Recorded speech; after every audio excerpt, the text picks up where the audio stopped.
അദാനി കുടുംബം insider trading നടത്തിയെന്ന ഗുരുതര ആരോപണവുമായി സെബി എൻഡിടിവി ഏറ്റെടുക്കുന്നതിനെക്കുറിച്ചുള്ള രഹസ്യ വിവരങ്ങൾ ചോർത്തി നൽകിയെന്നും റിപ്പോർട്ട്. ഗൗതം അദാനിയുടെ അനന്തരവനും അദാനി ഗ്രൂപ്പ് ഡയറക്ടറുമായ പ്രണവ് അദാനിക്കെതിരെയാണ് സെബി ഷോക്കോസ് നോട്ടീസ് അയച്ചിരിക്കുന്നത്.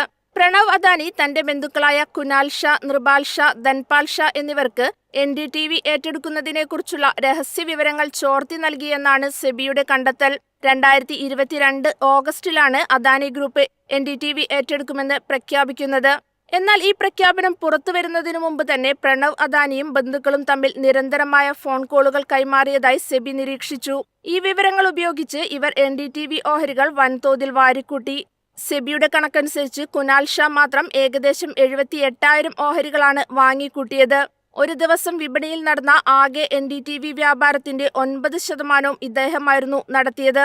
പ്രഖ്യാപനം വന്നതോടെ ഓഹരി വില കുതിച്ചുയർന്നു. ഇതിലൂടെ കുനാൽ ഷാ 52.89 ലക്ഷം രൂപയും മറ്റു ബന്ധുക്കളിൽ ഒരാൾ 52 ലക്ഷം രൂപയും മറ്റൊരാൾ 32 ലക്ഷം രൂപയും നിയമവിരുദ്ധ ലാഭമുണ്ടാക്കിയെന്നാണ് ആരോപണം.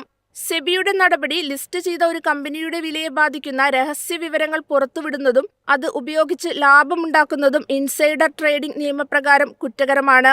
ഇതിനെ തുടർന്ന് ഇവർക്കെതിരെ പിഴ ചുമത്തുന്നതടക്കമുള്ള നടപടികൾക്കായി സെബി അന്വേഷണം ഊർജിതമാക്കി. അദാനി ഗ്രൂപ്പ് ഈ ആരോപണങ്ങളോട് ഔദ്യോഗികമായി ഇതുവരെ പ്രതികരിച്ചിട്ടില്ല. നേരത്തെ അദാനി ഗ്രീൻ എനർജിയുമായി ബന്ധപ്പെട്ട് സമാനമായ കേസ് തെളിവുകളുടെ അഭാവത്തിൽ സെബി തള്ളിയിരുന്നു.